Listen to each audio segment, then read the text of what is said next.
Welcome, foolish listeners, to a haunted podcast featuring ghosties, ghoulies, and at least one very gifted statue. All this and more on a very spooktacular episode of Created Things.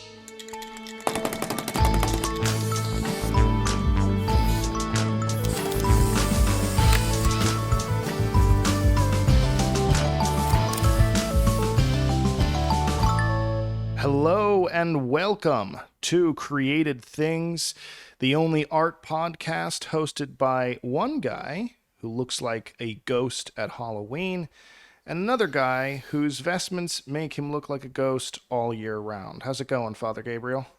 I'm doing fantastic. I don't know if you know about this, but I feel like you are appreciably more ghost-like right now than you ordinarily are, but for reasons I can't actually pin down. Right. Yeah. Well, I'll spoil it for you, and for those of you listening to this recording, I, psychotherapist and artist Jacob Flores Popchek, am currently wearing a spooky sheet to look like a. I thought it might be something like that. I have to admit, I couldn't tell 100% if it was a spooky sheet or a bed sheet, but I'm glad you clarified. Well, my bed sheets are spooky. They're also quite warm under this light, so I'm just gonna remove this real quick. Behold! Oh no, knocked my headphones off too. That's a lot better. Spooky sheets, they're very complicated. You know, see, the problem with being a Dominican, if there is any one problem with being a Dominican, it's this, is that, like, I want to get in the spirit of things and do things spooky, and, like, I'm always wearing white, and I'm always, like, wearing a hood, and so, like, a spooky thing is, like, pull a hood over your eyes so that nobody can see you anymore. Like, what if I pull it all the way over my face? And that's all really scary, except for then you look like you're in the Klan. The Klan. And I don't mean the Wu-Tang. I mean the other one. The opposite of the Wu-Tang. Arguably the opposite, yeah. And you know what? You're just nobody's friend at that point. So it's kind of how it is. Yeah. I would say that of the things the Klan has done, the second worst is ruining wearing white sheets for all of us festive Halloweeners. Thank you. Yes, I have always thought that. Yes. Definitely second. Yes. Not saying it's first. Solid second. Yeah, but right. Mm-hmm. It's up there. Number two. Yeah. So number one is a big category. But you know, like there are other things too. Like, you know, there it is. Making it so that, now to say number three would be making it so that whimsical kids cookies, you know, can't be like kids crunchy cookies, you know. Oh yeah, because of the alliteration. Yeah, it doesn't work. Permanently ruined a whole set of alliteration. Yeah. Mm-hmm. You know. Yeah. The more I learn about the KKK, the more I don't care for them. I know, it seems weird, right? That's a Norm Macdonald joke. Rest in peace. He passed away a few short weeks ago. The great Norm Macdonald is dead? Yeah, dude, you didn't know? No. Nobody. How is this possible? My heart monitor on Norm Macdonald has failed to go off when his heart ceased. That's terrible. He was secretly, apparently, struggling with cancer for the last 10 years or 12 years or something, and didn't tell anybody, not his friends or his family or anything. And he passed away a couple weeks ago. And man, yeah, several of us, myself, our producer Kyle Meineke, have all been trading our favorite Norm Macdonald jokes in remembrance of that man. And that was always his bit. He says, the more I learn about this Adolf Hitler, the more I don't care for him. That's amazing. I love that guy. Speaking, though, of dearly departed, of loved ones who have gone before us, today we're beginning a little bit of a series on Created Things, you and I. We're beginning, it is now officially October, and we are beginning a series that we hope to be annual of spooky episodes. I'm a festive boy. I love Halloween. You are a faithful boy. You love All Saints. Yes. And so we are going to be exploring lots of different spooky subjects over this Spooktober. True. My only concern is whether these are would you say that these episodes are spooky created things or created spooky things? Oh my gosh, that's good. They're different. That deserves a whole episode just to figure that out. I know. I have a strong commitment to adjectival primacy, so like it's important to think about. Oh, you goon. Well, I can't criticize because, I underneath my ghost sheet, I was and then still am wearing this spooky Halloween sweater. It's got ghoulies and ghosties on it. It does. Yeah, I can confirm this. I am seeing it virtually with my eyes. And ashamedly, this is not my only Halloween sweater. I have others. This is just the only one that's thin enough to wear when it's this hot out still.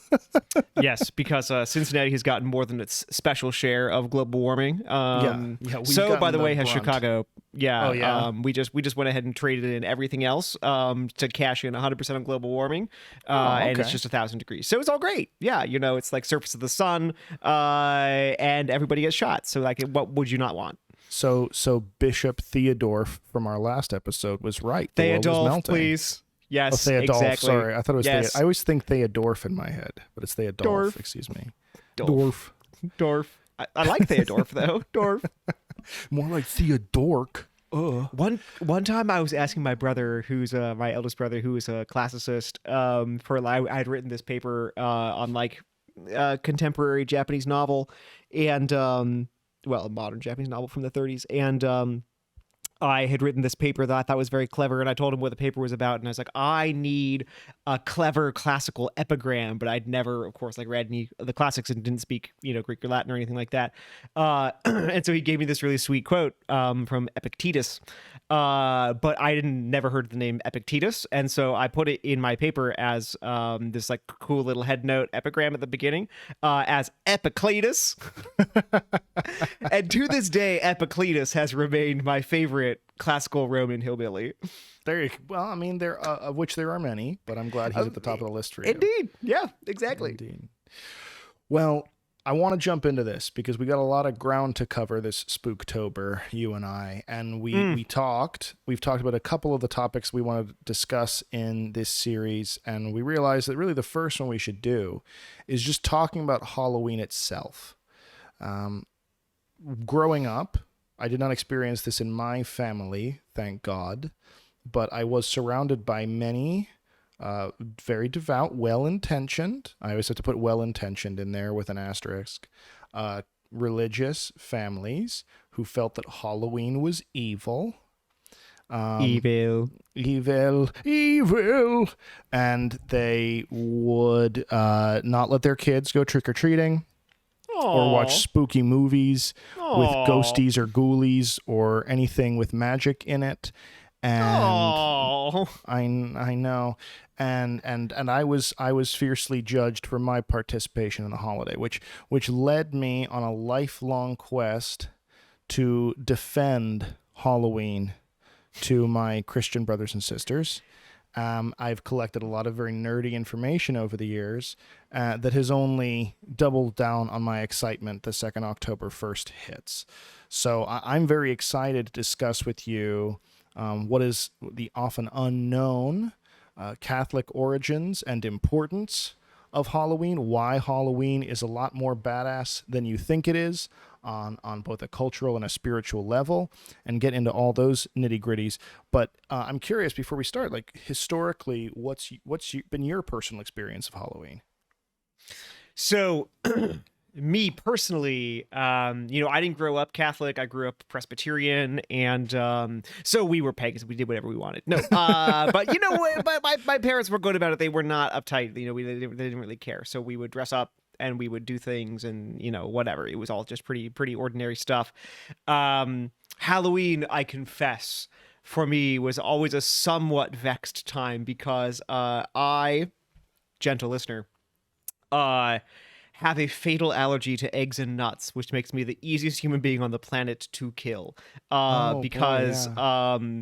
So this would be that we would go trick or treating, my next door brother and I. It would be so much fun and all this kind of stuff. And then like there would always be this tragic moment when you get home and you like dump out your haul on the table, and then like my parents would go through and they would sort through the candies that I could eat and the candies that I couldn't, and then my brother would get the ones that I couldn't.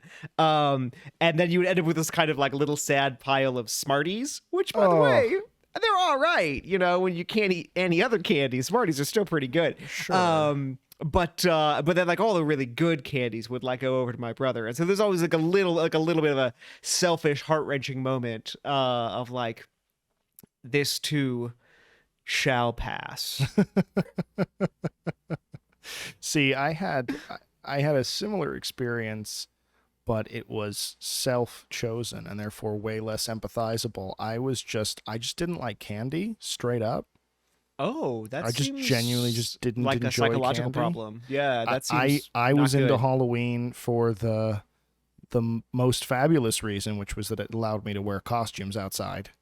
Yeah. And so that was the draw for me. And I would voluntarily give my sister most of the candy, except the neighborhood we went to trick or treat in, which was not our neighborhood. We drove to it, but it was this very sort of like wealthy suburban neighborhood from a movie. I mean, everybody was decked out to the nines, and people would give away whole full bags of potato chips.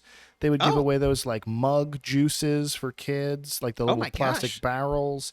They would give away like fruit sometimes, and like old people. It was all old people, all old Italian ladies, and they would like bring you into their house, even though they didn't know you, and they would take a photo of you in your costume so they could like compare it to next year. And they would have like all the kit, like everybody. It was crazy. And there was only one old lady I really didn't like, because she always misidentified my costume, and I felt triggered by that. So one year I went as a pirate, and she complimented me and said I was such a good musketeer, and that really pissed me off. And then the following year I went as Jack Skellington from Tim Burton's Nightmare Before Christmas, a classic. And she said, "What a good marshmallow you are." Well, you know what? Here, listen. Now this is a serious problem. Like, is that her problem or is that your problem? How good was your Jack Skellington costume if you thought it was a marshmallow? I feel like it's more a reflection of Tim Burton's character design, Henry Selick's character design. Jack Skellington looks too much like a marshmallow. I take no culpability or responsibility in that fact. That seems fair. Yeah. Focus group, old ladies. Result, you look like a marshmallow. We have discovered the real meaning of Halloween. Being the only Irish kid in an all Catholic Italian old world community was always a funny thing. But that was one of those. That was one of those weird experiences that I felt like an alien for, but that was always very fun for me. I always loved it a lot. Thankfully, though, the positive experiences of Halloween do not begin and end with me. Thankfully, though, these Halloween, although it's thought of, dear listener, as this sort of modern hokey custom with lots of blood and gore and things, has actually been the Halloween you know it to be for a lot longer than you think, and it's also been that way for a lot deeper reasons than you think. But maybe before I get into some of the cool little tidbits that I've picked up about Halloween and some of the customs, Father Gabriel, could you just sort of set the table here for us and explain where Halloween comes from in terms of All Saints and All Souls and that sort of thing from sort of a religious perspective for those who maybe even haven't heard of those days? Right. Yeah, so All Saints Day, so it's November 1st, and it's the day that the church has established for praying to God in thanksgiving for and praying for the intercession of all the people who have died and who are in heaven, who are so saints because they are living perfectly with God in heaven, but whom we don't know, which is to say, like, we don't know for sure that they're in heaven. Like, we don't, like, the church hasn't pronounced on, they don't have a feast day, all that kind of stuff. So it's right. The anonymous dudes. Yeah. Anonymous people who are just like living in heaven, like this is the whole goal of human life, and they're doing it, but we just don't know who they are, and so we set aside a whole day just to like pray to them and thank God for their living of the Christian life and for their helping us to live in the Christian life now, all that kind of stuff. And then of course, right, this is probably obvious, but you get Halloween, All Hallows Eve, which is just the vigil of All Hallows Day, so all Holy People's Day, All Saints Day. So then there's a nice little combination that gets squeezed together, so that's all cool. But there is a little bit of a question about exactly how this whole thing gets started.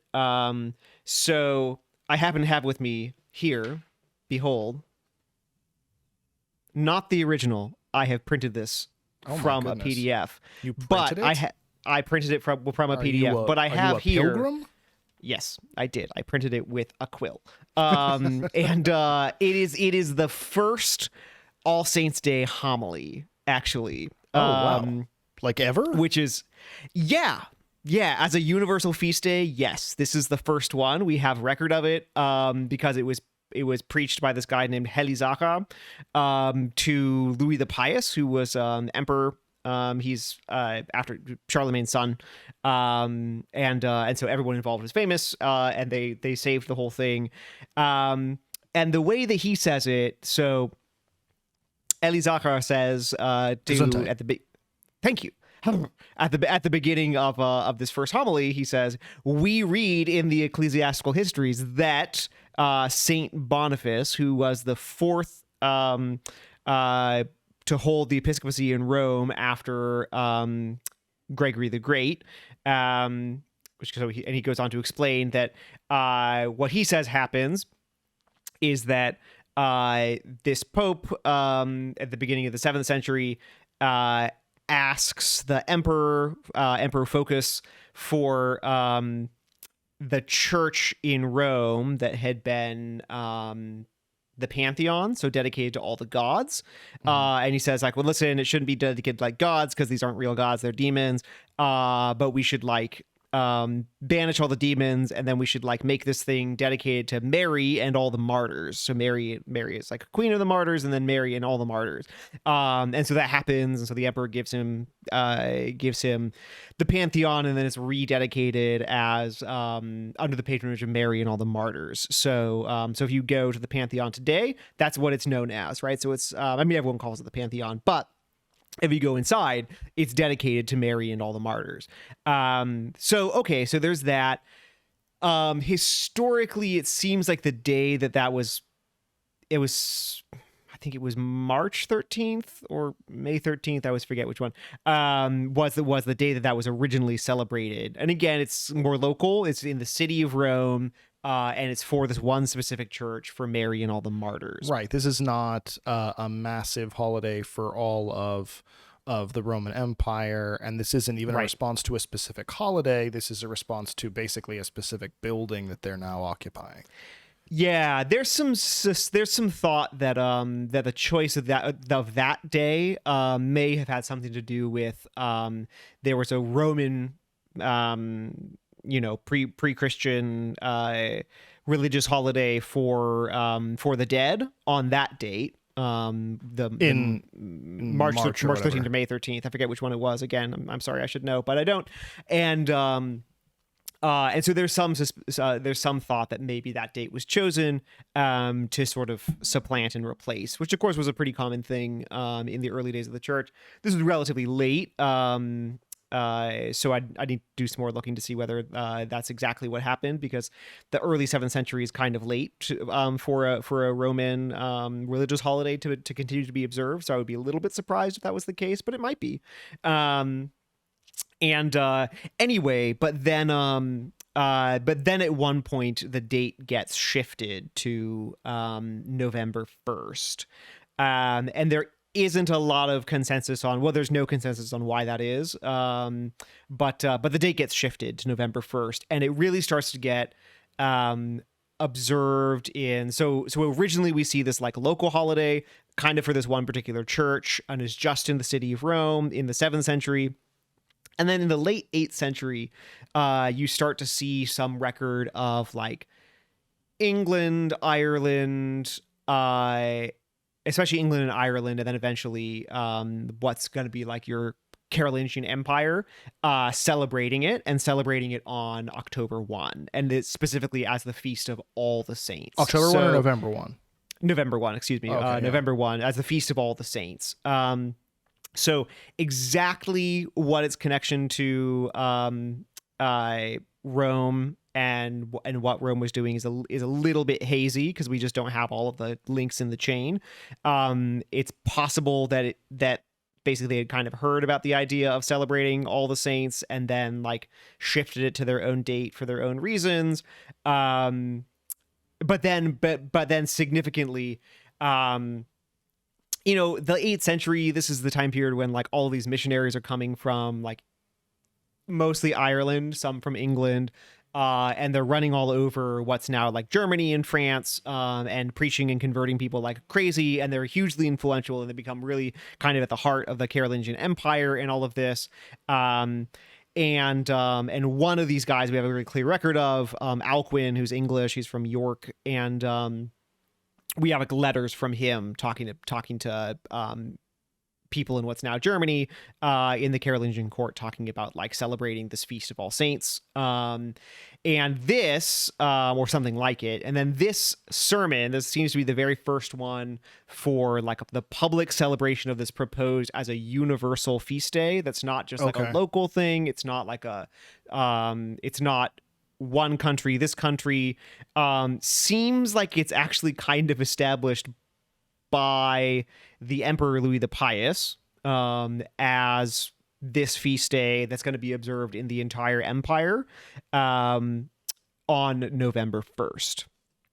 And the Pope, like, so exactly like, and we have two different accounts of it, of how it gets started, and who does it is different in both cases. We have two different accounts that are both contemporaneous. They're both from the 830s, and in one of them, it's the Pope who starts it, and it's a continuous connection with this thing that happened back in the 7th century, and in the other, it's like kind of Louis the Pious who starts it. So it's a little bit uncertain. There's some politics in the background, but in any case, but it's just kind of interesting to look at this. So there's like one of the first things that this Heli Zachar says about All Saints when he's first, like when they're first doing it, it's like the first homily that we have, when you're like basically you're preaching to the emperor, but by preaching to the emperor, you're preaching to the whole world about like what is this new feast day that we're celebrating. Sure, emperors were convenient that way. They are convenient that way. Yeah, it's kind of like telling your Twitter influencer things, Mm-hmm. and that's just then she just spreads it everywhere. So it goes like this.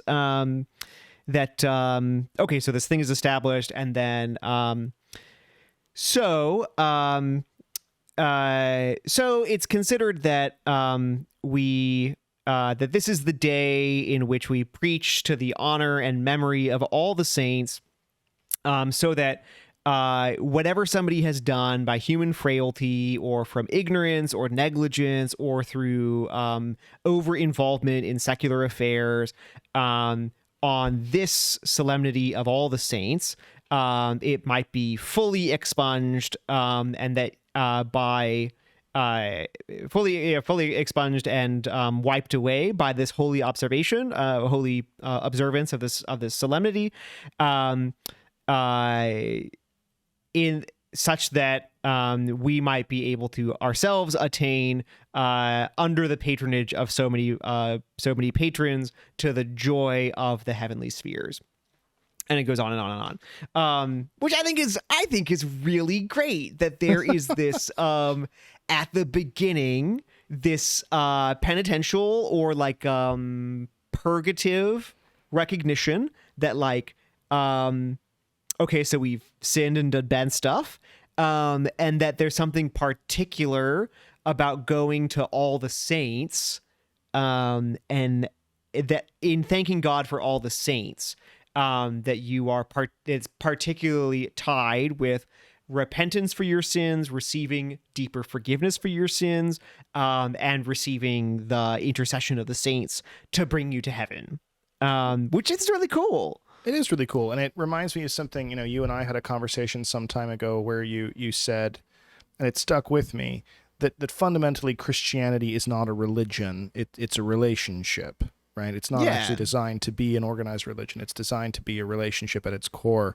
And the saints, just from a theological perspective, are such an intrinsic part of that, right? The Christian journey, from the Christian perspective anyway, is one where I'm increasingly meshing myself within the community, and I'm continually fudging the lines, blurring the lines between where that community begins and ends. So I'm entering the community of the church on this side of heaven, but I'm increasingly, fudging the lines, the veil, if you will, between this life and the next to bring myself into greater community with those people over there. And that glue that's holding us all together is the grace of God. And so insofar as I draw closer to the earthly community or the heavenly community, that's the closer I get to God. And the closer I get to God, the closer I get to everybody else. And so it's this extremely relational thing.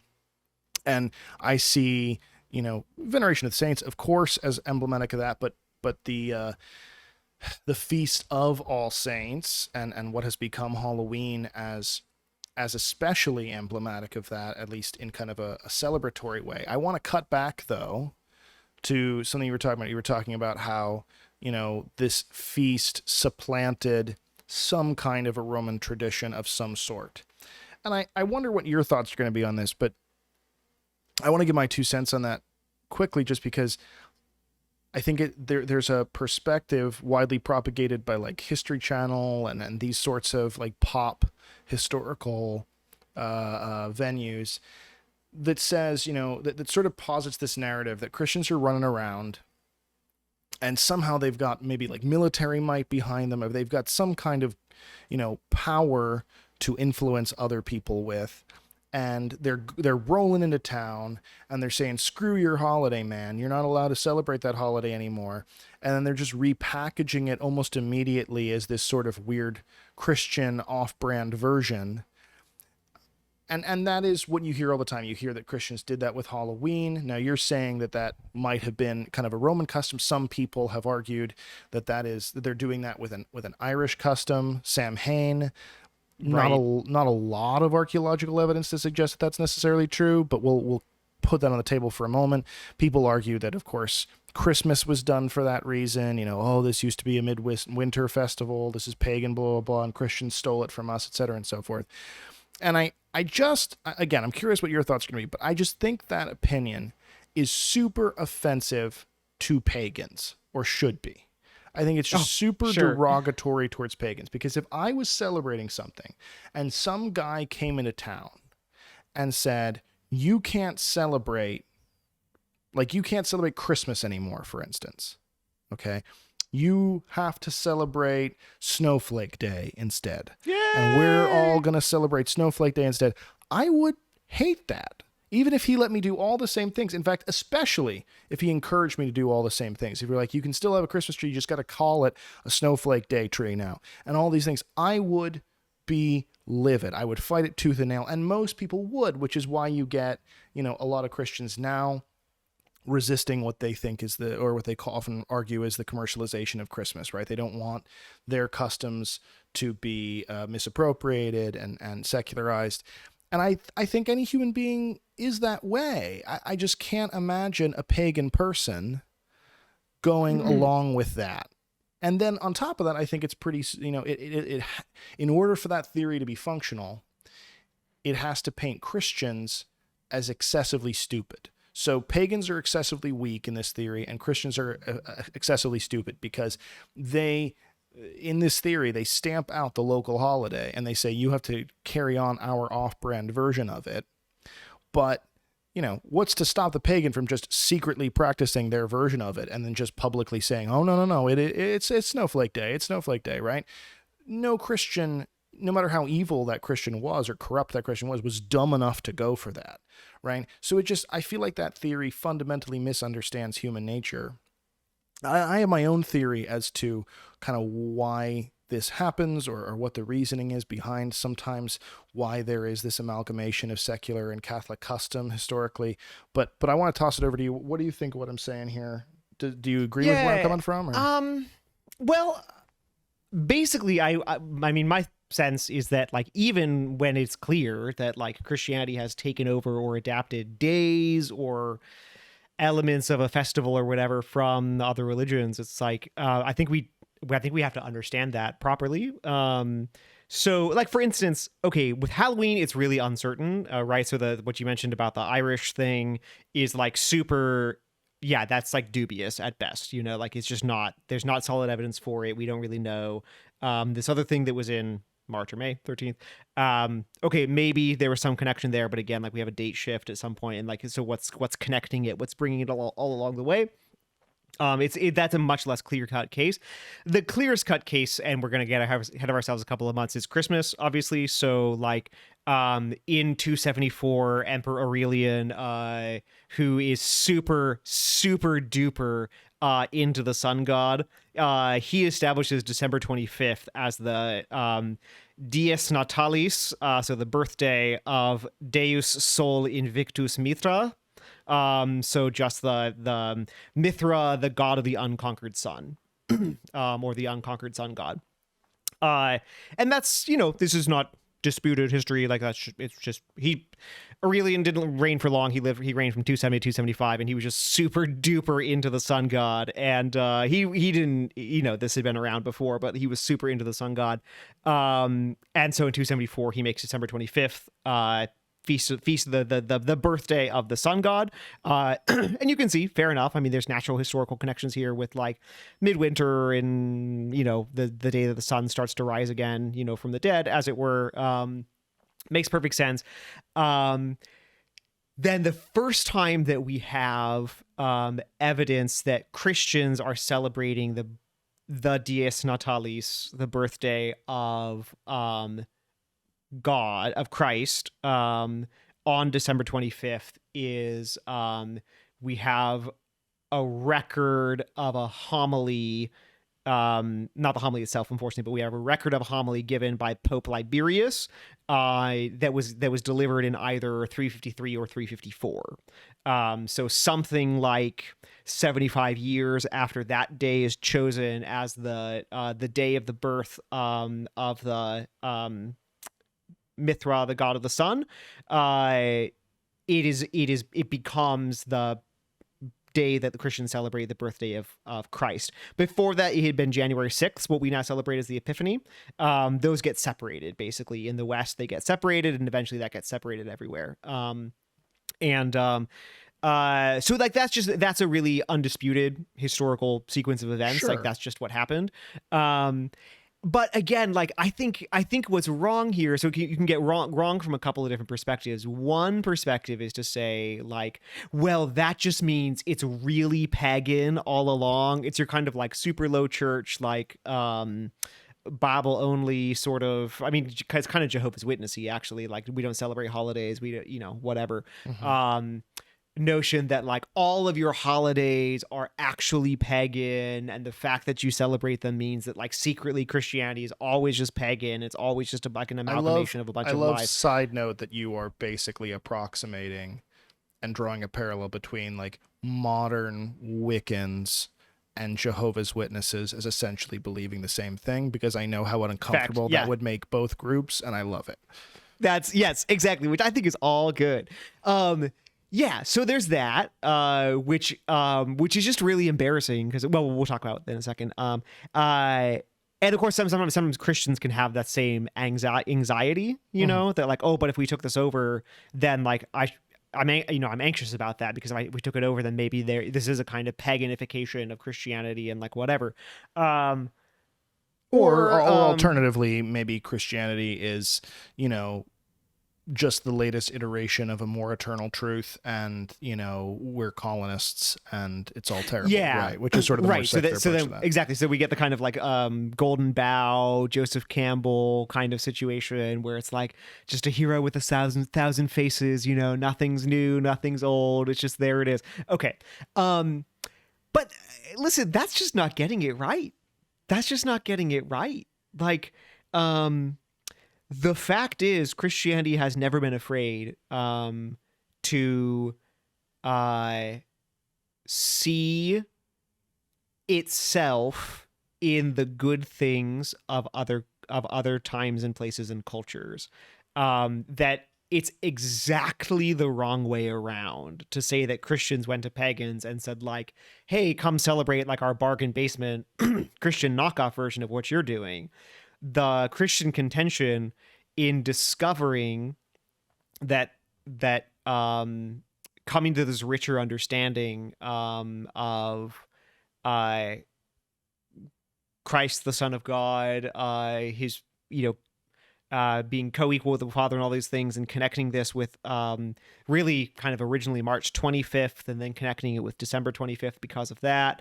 They discover, like, isn't this amazing? Even the pagans in their ignorance were celebrating not the truth, but something that reached towards it in some kind of a way. That basically they had a kind of bargain basement Christmas that they didn't realize how bargain basement it was. And now that I come along and I bring the real thing. Right. It's like you've spent the last 400 years eating like tasty O's from an unlabeled bag, and I'm here to bring you Honey Nut Cheerios. Right. Yeah. No, I mean, this is something a lot of the Christian fathers wrote a lot about, especially in regards to Roman thought, Greco-Roman thought, the idea that, hey, like, these guys are to some degree, without knowing it, prophesying Christianity, and here Christianity comes, it's going to fulfill all this cool old stuff. So you mentioned the Christmas thing, and we'll probably do a whole episode on this, but I believe it was Saint Boniface who goes to Germany, what's now Germany, in the Middle Ages, and starts preaching Christmas to these people and all these Vikings. And the Vikings worship this Odin tree, this great oak where they would lynch people ceremonially. Mm-hmm. And he chops down that tree and then says, hey, like, it's not wrong that you guys saw spiritual significance in a tree. God made trees. Here's this pine tree that has, that's evergreen. It lives forever. And it has 3 points, like the Trinity. And so, I'm going to fulfill your desire to spiritually vibe with a tree by bringing in this more fulfilled version of that same thing. And so there's this real philosophy on the part of Christians that says, hey, what you're doing is rad. We can make it radder. And that's why so many pagan groups connect with it. What you're doing is interesting. Right. Yeah. Like, what you're doing is interesting. I just hate how much is false about it. Right. Right. So this is the amazing Christian, like boldness is like, I love what you're doing. I just hate how much of it is false and wrong and bad. Yeah. And so, like, we're going to do the same thing. It's just all the false and wrong and bad stuff is going to be replaced by things that are true. And you might think it looks kind of different, but we think it looks kind of the same, just a lot better. Right. Well, and that's why, again, this is why I think this theory isn't just friendlier to Christianity. It's a far more humanistically respectful perspective to have on Christian history. Because, again, it doesn't require that pagans be weak or dumb or stupid. It doesn't say, hey, they had to be colonized and oppressed in order to celebrate these things. It doesn't say, hey, they were tricked into celebrating these things. It says, hey, a couple of unarmed monks show up in my town and they philosophically engage with me as an equal. And they say, hey man, like in the case of the Vikings, hey man, like, you really think sacrifice, like blood sacrifice, is important. So do we. We think it's so important that our God did it so no one has to do it again. And you think sex is magical and powerful. And guess what? So do we. We actually think it's so magical and powerful that you should only do it within marriage.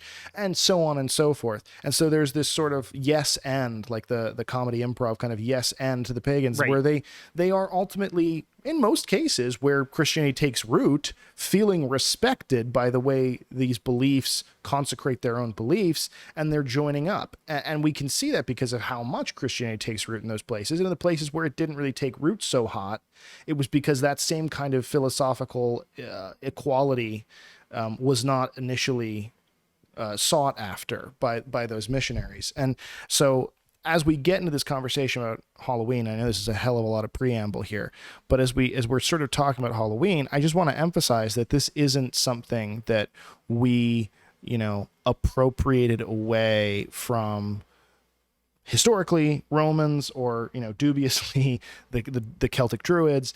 This is something that we rolled in and we said, oh my gosh, this is awesome. We could probably pimp this out with a little bit of Jesus. Would you guys like that? Yeah. I think that's about right. That's about right. Chesterton has this amazing quote. In fact, I have it right here. Of course you do. This was not prepared, but I have it with me. He has this amazing quote from the Everlasting Man. Anybody who feels like anxiety or angsty about like Christian use/abuse of pagan holidays, whether because you want to be a Wiccan or because you want to be a Jehovah's Witness or because you're like an anxious dad with 6 children that you dress in gingham or something,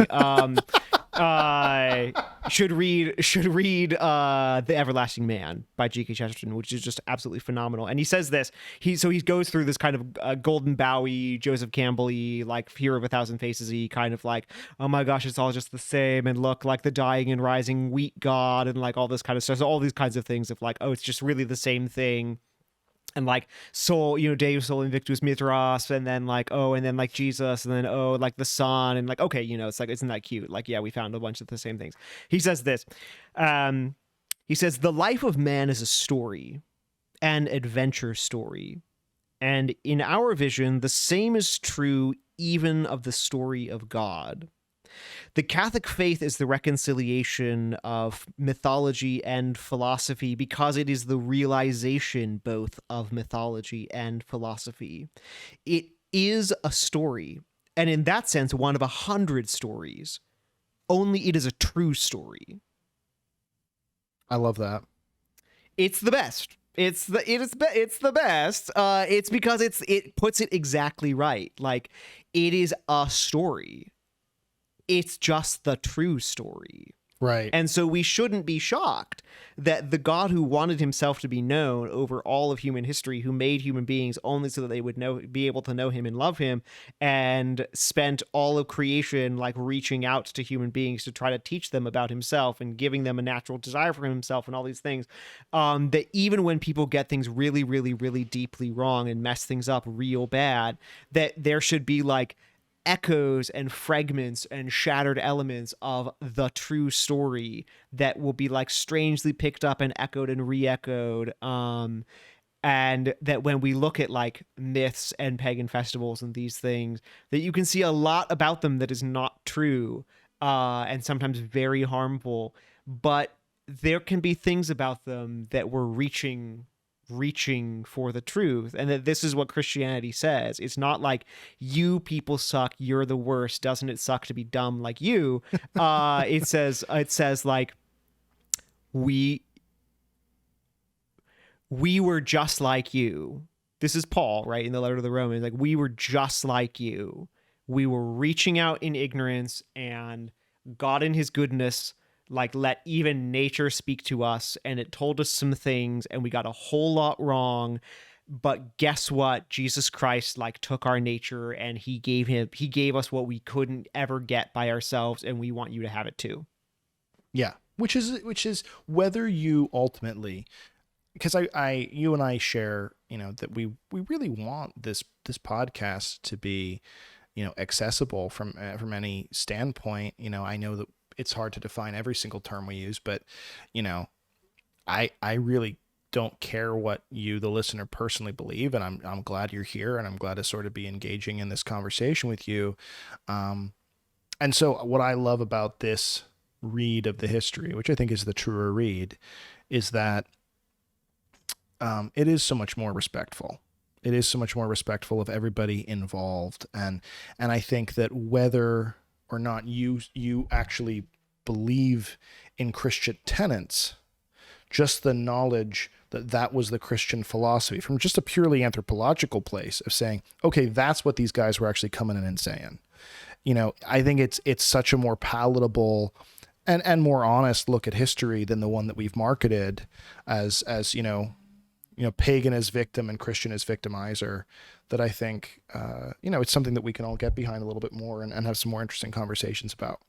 But that all said, so this is what happens with Halloween. Yeah, right? tell me a story, yay! No, this is what happens with Halloween. And, as you're saying, it starts off as a response to a particular temple. Hey, we've taken over this temple, and these gods aren't real, but we want to honor people's desire to have a connection with all these different spiritual forces. Let's give this over to the saints, and then that evolves into a holiday, as you're talking about, and then at some point that gets changed over into the 1st of November, which is where some people theorize that was a response to Samhain, which is this Druid death festival, Irish death festival, in the late fall, early winter, that may or may not have been held around the same time. There is also, and we're going to talk about Dia de los Muertos a little bit more later on in the episode, but there's also some conjecture that Dia de los Muertos predates Christianity, because there might have been an Aztec death festival. Technically, it was a war festival. It was a festival praising the god of war in late October, early November, where you would make offerings to dead soldiers. You would make basically tamales for dead soldiers to help them, cross over into the afterlife if they died in battle. Okay. Whether or not that's accurate, and there is a lot of conjecture about whether or not that's accurate, one thing is true, that any of the death days, so to speak, whether they were focusing more on war or more on harvest, as Samhain did, or supposedly did, one thing is common, that there is a one-way street in regards to the dead with those days. Yeah. The dead have gone. We can maybe help them a little bit, but we're also subservient to them. And that culminates in basically the apex of that is, I'm going to give some offering to the dead. So I'm going to leave a tamale, for the Aztec war feast. I'm going to, leave some mutton or something in Samhain. We're going to have a bonfire to try to help them pass through. But it's this very kind of one-way thing where they're not really communicating back with us. It's more we're sending them on their way, and we're making these offerings. And there's not a lot about us. It's just mostly kind of about them, if that makes sense.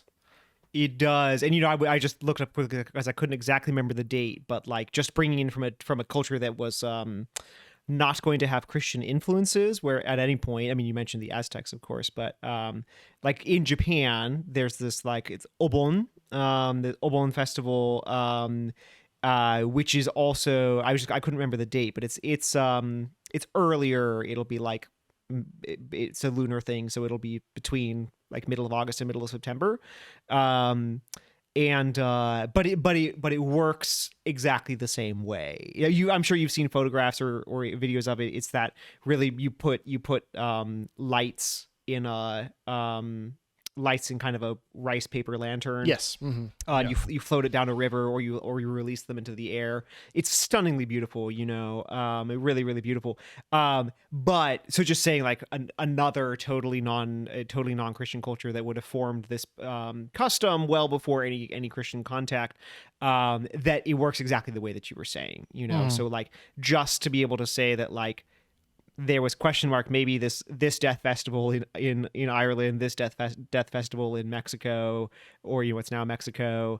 I also think we can't ourselves just give into kind of golden bough thinking and think oh well, so it's all the same, again, because what the Obon does the same thing, so just to actually reinforce your point that there is something about the human heart that wants to reach out to the dead, and it's always, as far as I know, unidirectional in the way that you're talking about. Yeah, and it's mourning, right? I mean, that doesn't mean it's sad and I'm, beating my breast and weeping, but there's an element of going through the grief process with these days. When you're talking about that Japanese festival, I'm releasing that lantern. I'm, in pre-Christian, whatever pre-Christian Dia de los Muertos was, I'm on offering this tamale to the spirit to pass them on so I can say goodbye. Essentially, there's this mourning process that can be joyful, that can be healing, but that is essentially a grieving process. I want to talk about what Christianity does then to fulfill that.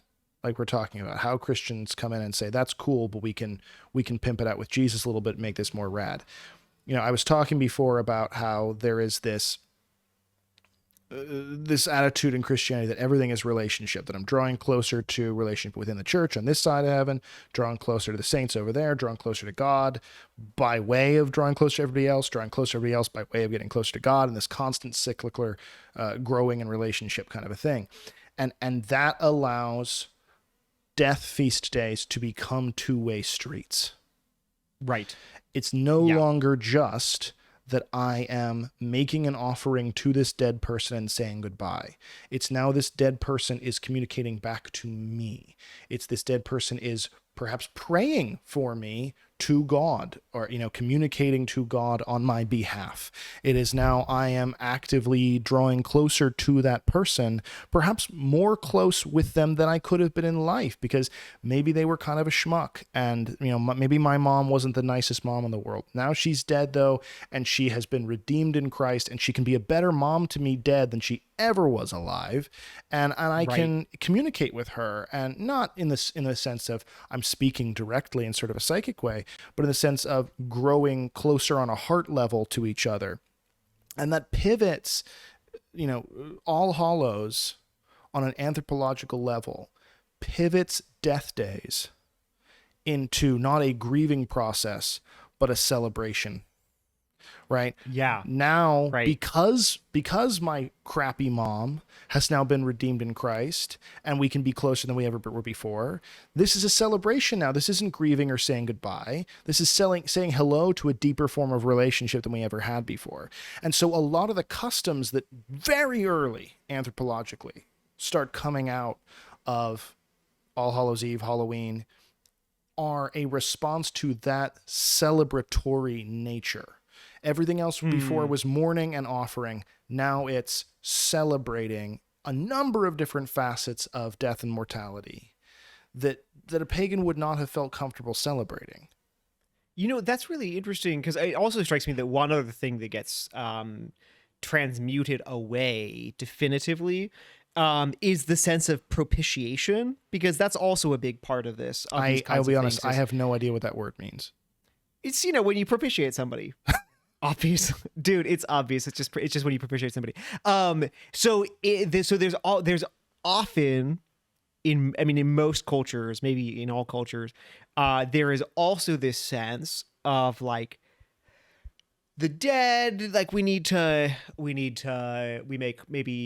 we give them gifts, maybe we appease them, we mourn them, but exactly. But we also, this is propitiation, that we also appease them, because they also might be scary as hell, like because they might actually be ready to just like straight kill you or haunt you or like get their own back if like things didn't go so great around the time of death or before death or whatever. And so partly you offer offerings to appease them, right? You feed them, you do these things so that they like don't come like stone cold haunt you and like curse you and do like bad ghost things. So there an additional transmutation that happens is, with All Hallows Day, is that suddenly we realize that like there is no need to appease hungry, angry souls so that they don't come and ghost on me. Right. But that actually the specific people that I'm giving thanks to God for on All Saints Day, as opposed to All Souls Day, are those who are already sharing in the triumph of Christ, right? Who are fully with God in heaven, and so there's no like appeasement, there's no propitiation, there's no like fear of what's going to happen. It's just like, it's just pure joy, as you say, like it's pure joy, which is then an interesting corollary with the next day, where we also acknowledge in honesty that death is not pure joy and that it has with it mourning as well. But which is also in a kind of, which is a holy corollary to that, is that we actually are able to grieve those whom we believe are still in the process of being completely healed from the wounds of their life, from the wounds of the mistakes they've made in the course of their life, and that what we're asking for God is that they would be healed more fully, brought into union with him, and set free from what we call purgatory, right? But this purgation after death, so that, like, ideally the next All Saints Day, when we are giving thanks to God for all the saints, like this loved one we were just praying for in a cemetery on November 2nd, that the next year round, he'll be in heaven. Right. And in that way, again, there is a continuation of the sort of, I'm giving the tamale to the dead warrior so that he can pass forward, right? There is I'm praying for this person so that they can move from their purgative state, that is the state where their soul's going to get cleaned up and ready to enter into heaven, and then they can pass into heaven. But again, it's a fulfillment of that, because it's not, I'm appeasing you. It's, I'm literally helping you out as an equal. There is now a community and a communion between me and this dead person that, again, is deeper than could have even existed in life. Right. And exactly. And it does bear this kind of celebration. So, and it gives a casual attitude towards death that a lot of pagan faiths, all pagan faiths really, to my knowledge, did not have. It gives a very casual attitude and a fun way towards evil as well. Because our knowledge now, our belief now as Christians that we've been freed from the mercilessness of death, allows us to kind of spit in the face of the devil and spit in the face of death itself in sometimes very hubristic and mocking ways, which is really how Halloween takes off. Because suddenly we now believe, before I had to wear a big scary mask to scare away the ghosts. Right. But now that's a big tenet of most pre-Christian faiths, is I wear a big scary mask in some kind of ceremony to scare away the ghost or the spirit or the demon or the jinn or whatever it is. Right. Christianity comes in and says, actually, the tiniest baptized baby has more power because of Christ's grace flowing through it than the devil himself. So screw that guy. And now, suddenly, it's not the chief priest wearing a big scary mask to chase away the ghost. It's the little kids in the town dressing up as devils and ghosts to mock them. And there's a very clear pivot very early on in the celebration of Halloween to kids dressing up as scary things to piss off and mock those scary things. And that was a real shock to a lot of to cut back to my own personal experience with a lot of more, well-intentioned, but let's be honest, prudish Christians who rejected Halloween baselessly as just being this sort of evil occult thing. They were like, oh, it's wrong to dress up as the devil or as a little ghosty or a witch or whatever else, because we're glorifying that stuff. But the point I would always make is, like, would you be offended if you were like, your street was undergoing trick-or-treating and you saw some teenager dressed up as Jesus? Would you be offended if you saw him wearing some big fake beard and walking around getting candy? And they say, yeah, of course I'd be offended. That's sacred. You shouldn't dress up as that. And I'm like, okay. Why? Because dressing up as something cheapens it a little bit, right? They go, yeah. And I'm like, okay, so then your whole argument that dressing up as, goblins and ghosties and all that stuff is somehow glorifying that evil is completely moot, because that's just not how human beings work. If I dress up as something in a goofy way and go around getting candy or whatever I'm getting, I'm cheapening that thing. and from a Christian perspective, I'm cheapening it intentionally because I'm saying I'm only ballsy enough to go do this because I know Jesus has already saved me. So I can taunt the lion in the cage because I know there's already been a cage built around it. And it makes me more courageous than I would have otherwise been. And so it becomes this very fun, spooky, like, oh, we're teasing the devil kind of a thing that I think is profound and really flies in the face of modern, not just what modernists think of Christianity, but frankly, what a lot of Christians think of themselves as sort of hiding from the devil behind every bush. You know, the right. Mom from Carrie comes to mind, right? As sort of the prototypical, way that a lot of people see Christians now, and yet Christians would have been radical in the ancient world for being the exact opposite of that. That's a pagan attitude. We got to be scared of the dead. We got to be scared of basically everything because everything could kill us at any time. And we got to go through very crazy, almost OCD rituals in order to prevent that from happening. And the Christians come in and they're just flipping off ghosts and just acting like weirdos very bravely. And in some cases, we'll talk about in a minute, very drunkenly. And that's a radical thing. It's a radical thing back then. It's a radical thing to Christianity now.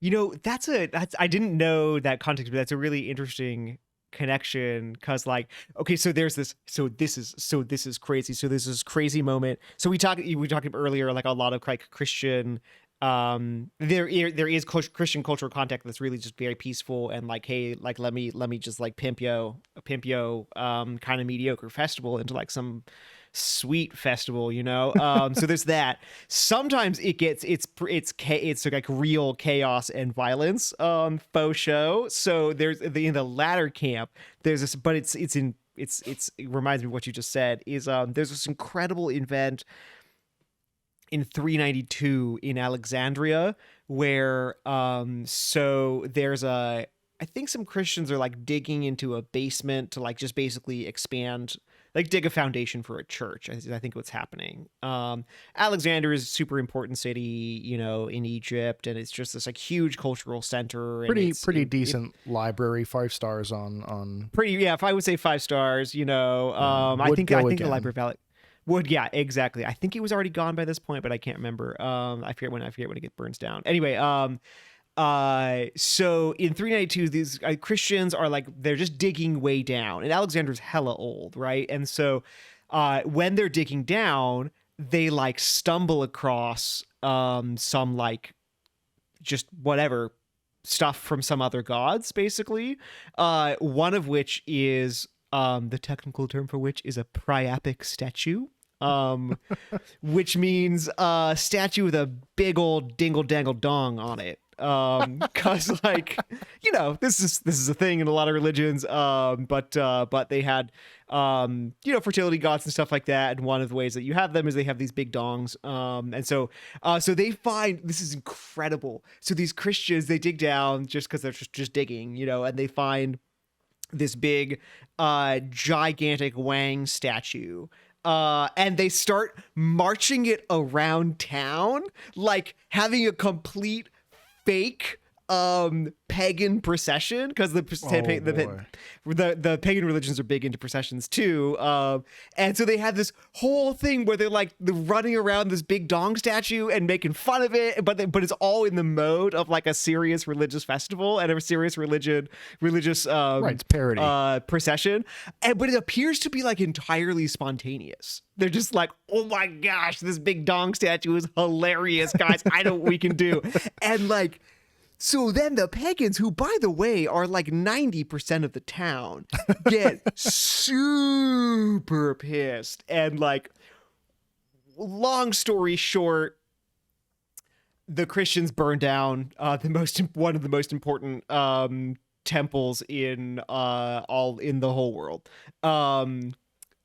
It goes well, basically, for everyone. Escalates quickly.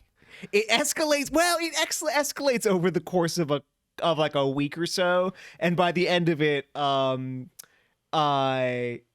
government comes in. The Christians convince the government to like burn down this temple and let them like destroy a bunch of its statues, which becomes this really important moment in the conversion of Egypt, actually. So like sometimes it's violent, but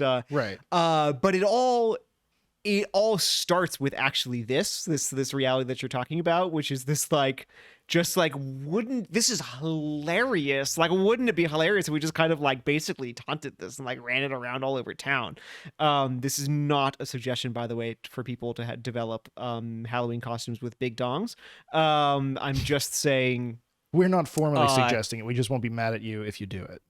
I am not formally suggesting it. It did end up with a fair amount of violence last time. But, you know, what can I say?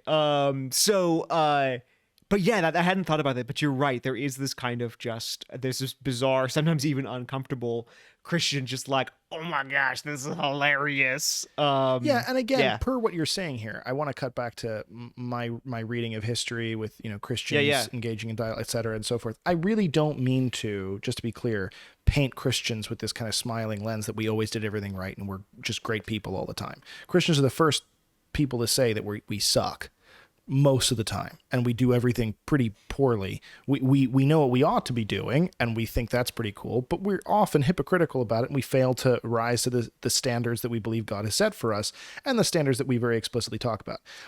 So I'm not trying to say that Christians always did that right, but I am saying that there was a core, with that argument before, just for the sake of clarity for the listener, there is a core philosophical difference with how Christians perceived other religions, not as something to supplant, but as something to fulfill, and in the way that Christians saw scary stuff, taboo stuff, even including sexuality, which we'll get into in other episodes, you know, where, in short, it's kind of amazing how irreverent Christian reverence is. Yeah, right. Exactly. That's exactly how I would put it. That's exactly right. That a lot of like, well, for instance, Anthony of the Desert. Anthony everybody knows Anthony of the Desert. Yeah, Anthony of the Desert. He's this great monk who goes and lives, guess where? On the ocean. No, in the desert. And he dies in 354, I think. And there's this amazing passage in the life that St. Athanasius writes about him. And he knew him, like Athanasius knew him personally and stuff. And there's this incredible passage where, a couple of passages where, so at one point Anthony has locked himself up in a abandoned mountain fortress for 20 years, and like we've all done it, and as one does, and he had previously had like various combats with demons and stuff, and like he comes out of it and he's like I'm so over this, this is ridiculous, these people are clowns, and so but he's a holy man, and he keeps healing people, sort of whatever, and like people will come to just hang outside outside of his fortress, because he won't let anybody in and he won't come out himself, but people will come and they want to be healed by St. Anthony, and so they'll come to the fortress and they won't let them in, and so they'll just like spend the night sleeping outside the fortress, and then they get really freaked out because they hear all these like demons like going all crazy trying to like break into the fortress and trying to like disturb Anthony and whatever, as so they like knock on the window and they like, Anthony, help, like demons. This is scary, and it's incredible. He just basically says like, "Oh my, these clowns again!" Like somebody's talking about raccoons in the garbage can or something. They're just like, "Oh my gosh, the freaking raccoons again!" And he's like, "Guys, just, you know what? Just make the sign of the cross and go back to bed, okay? It's really just, these people are jokers. All right, just go back to bed." And I love it. It's like, the Anthony went out to the desert in part to fight demons, Right. But by the time he's an old man, he's just like, oh my gosh, you know what? Why are you getting so worked up about this? This is not a big deal. Just make the sign of the cross, tell Jesus that you love him, and like just go back to bed. Right. Yeah. I mean, there's a great story. It's like so psychologically healthy. I freaking love it.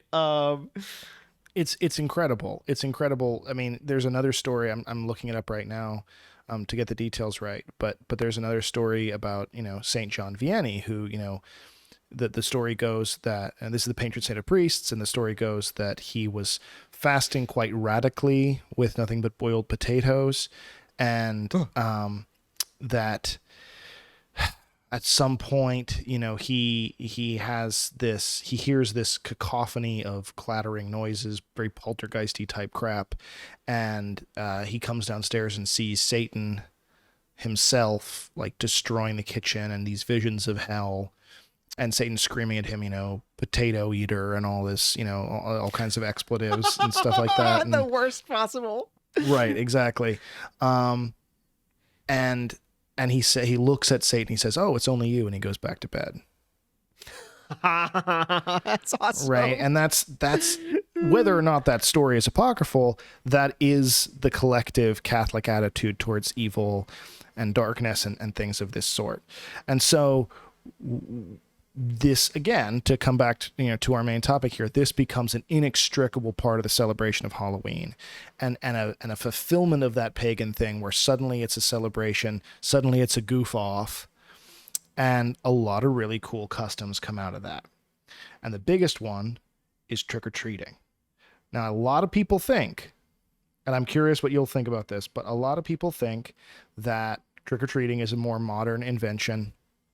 The trick-or-treating is, kind of the kidifying of, the spooky thing and stuff like that. But actually, nothing could be further from the truth. Pretty much, because you're saying, the All Hallows gets moved to November 1st, in kind of England and Ireland around that point that's being Christianized. Pretty early on in the British and Irish celebration of Halloween, a tradition arises called souling. Okay. Now, what you have to understand about the way the British celebrated holidays for pretty much as old as recorded history is there was a lot of like going door to door and getting drunk. There's a lot of that. Oh my gosh, these people are so great. Right? There's a lot of that. This is great. Yeah, and it was called mumming, where you would sing and you would drink from door to door. We get a couple of big Christian traditions from mumming. The most prevalent still is Christmas caroling. I go door to door in exchange for some kind of treat, and I sing and I drink. Now give us some figgy pudding. Now give us some figgy pudding. Now give us some figgy pudding and bring it right here. Right? That's a Christmas version of mumming. But the Easter egg hunt, for instance, is also a version of mumming that comes from this period. So, Christians are prohibited from eating most major proteins during Lent, not just meat, and they are pickling all of the eggs and during various, using various methods where they'll come out as red or blue or green, depending on the pickling method. And you're going out at the end of Good Friday service, beginning of Holy Saturday, going door to door in exchange for warm beer and pickled eggs, and getting just about as messed up as humanly possible before you go and do like a play to celebrate, the resurrection of Christ. And so, Easter egg hunting, like a party. Right? Easter egg hunting comes from the English pace egging, the celebration of going egging on Pace or Pacha, Eastertide. The coolest version of this of all, though, is souling, which is where we get trick-or-treating from. And basically these kids are dressing up as ghosties and ghoulies and devils and all this kind of stuff. And they're going door to door and they're singing Halloween carols. Yes, there were Halloween carols. And they're saying, this passed out of cultural memory, the glories of the Halloween Carol, until Tim Burton, I will have you know. There you go. As you were. There you go. Thank God for Tim Burton, right? But they basically are going door to door, singing Halloween carols, in some cases drinking quite a lot of beer, and they are... Probably all cases. All cases, right. But they are specifically... asking for something called a soul cake in exchange for prayers for whatever dead loved one you ask them to pray for. So no way. I'm going to go to your door and I'm going to knock and I'm going to sing a little song.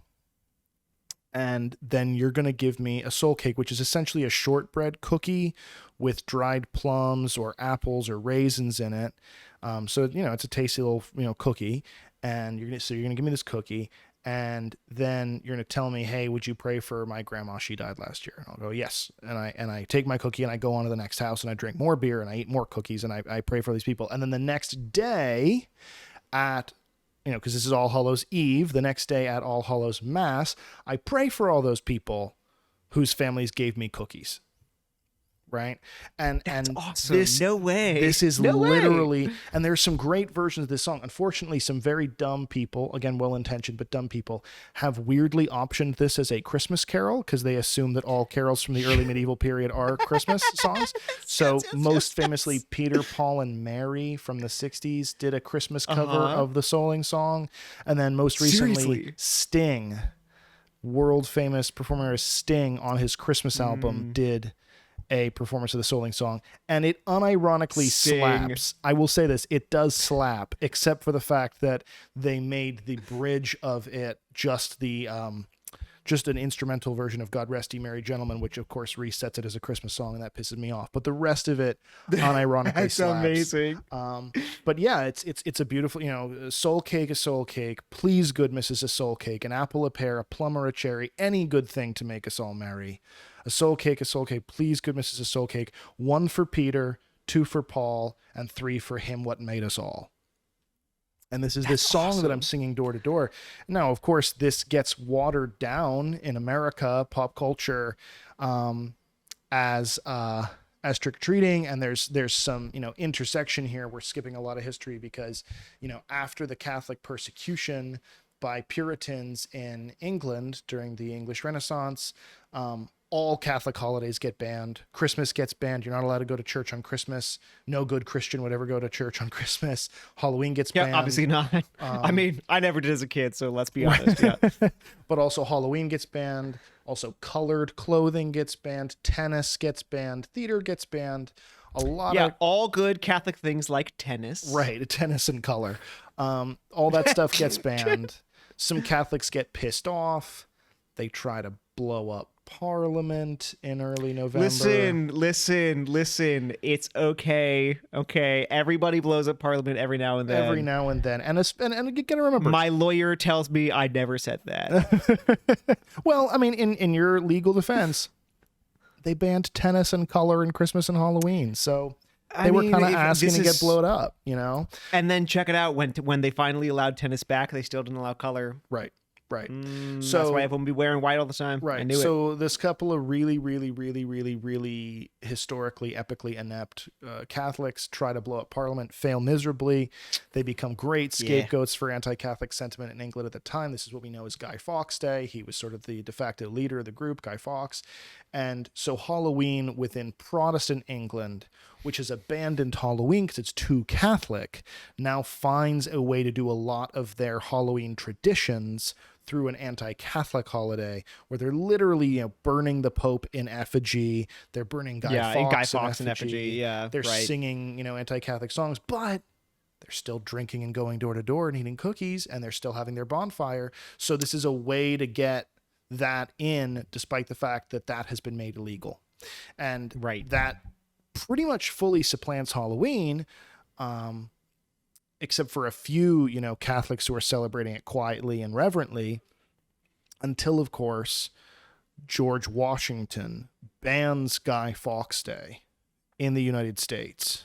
Oh, I didn't realize that. Because the French who are helping us out with the war are getting offended. Oh, interesting. The soldiers are, burning Pope in effigy, doing their Guy Fawkes shit. And the French who are bailing us out to the English during the American Revolution are going, what the hell, dude? Like, this is not okay with us. We're very devoutly Catholic people. This is very offensive. We're going to pull out. So George Washington unilaterally makes it illegal to celebrate Guy Fawkes Day in the military. And this old Halloween thing, which some Dutch Catholics are still celebrating, especially in New York, New Amsterdam at the time, gets gets just blown up again. Trick-or-treating gets blown up again. All these customs that had been basically dormant for several hundred years, thanks to George Washington needing to appease the French, get reawakened and just explode over the course of America, where you see that Halloween becomes really an American Christian holiday in a very particular way. Right. Even other countries' traditions get supplanted by American traditions. For instance, jack-o'-lanterns, the first jack-o'-lanterns are actually turnips. In Ireland, they're carving, turnips, and that is actually pre-Christian. They're carving turnips to, be ugly faces to scare away ghosts and goblins and things like this.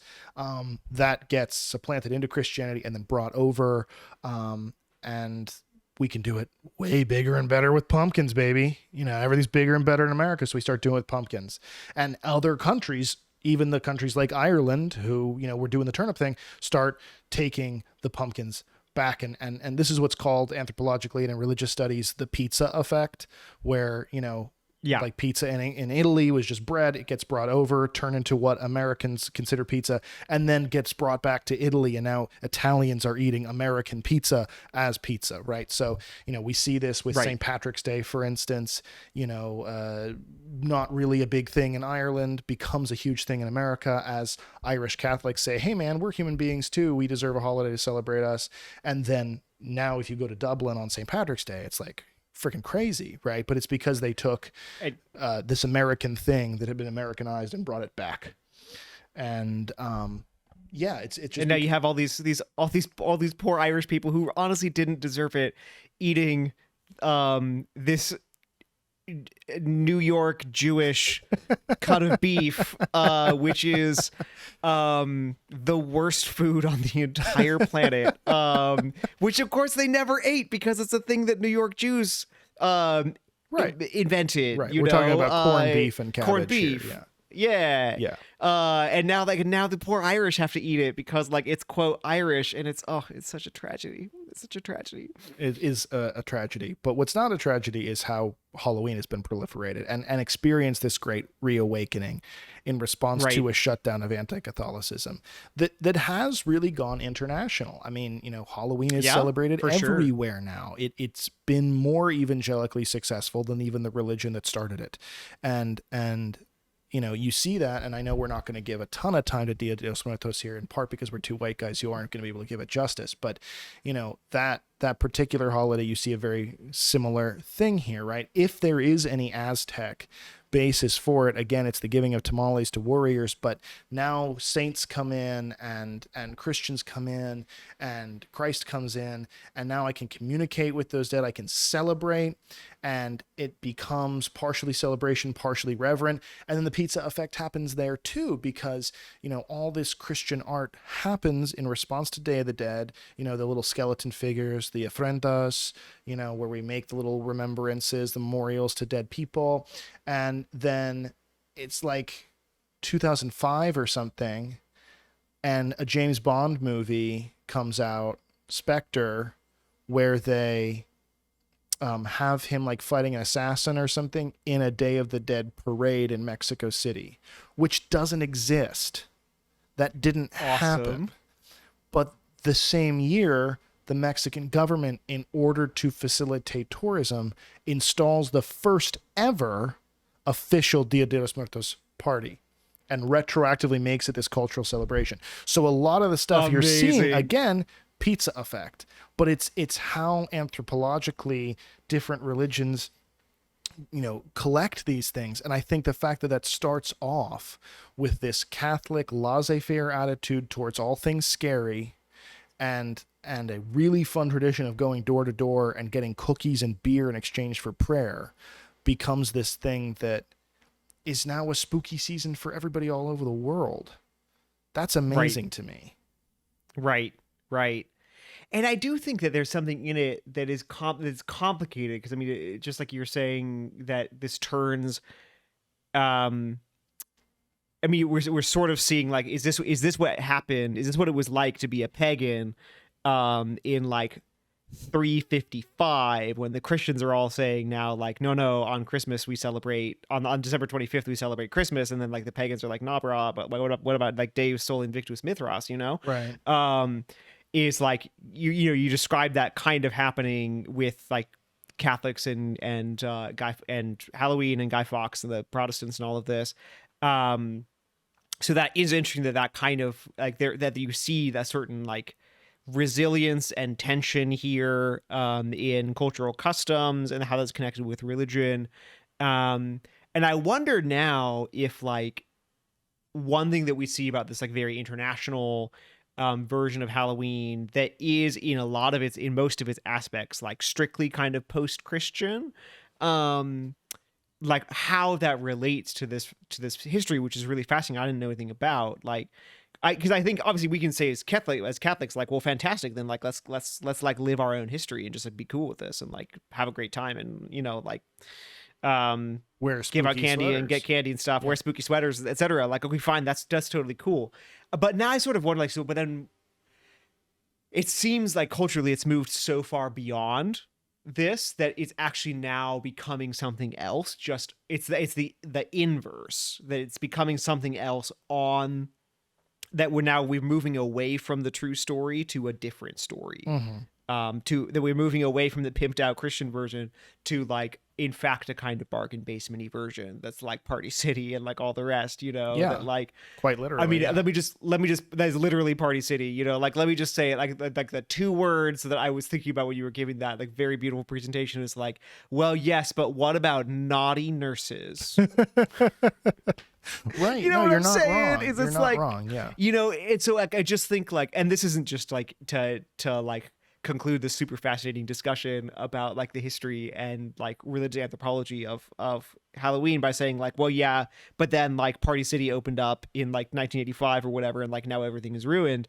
But it's just to say like we have to acknowledge the reality, which is that like the kind of cultural force of this is now like stronger than this like cultural, commercial, secular, post-Christian force of it is stronger than its Christian force, and it's the cultural, secular, commercial aspect of it that is the vehicle of transmission at this point.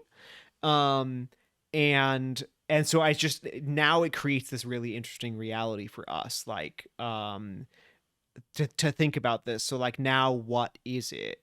Well, I would say, and I opened this the intro for this episode was sort of for Disney fans like me, was a little Haunted Mansion homage. Ooh, I didn't catch it. But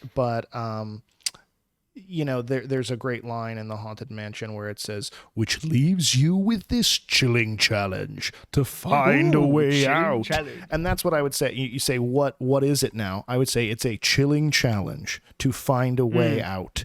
You mentioned Party City, but I think an even better representation of how kind of cheapened Halloween has been is Spirit Halloween.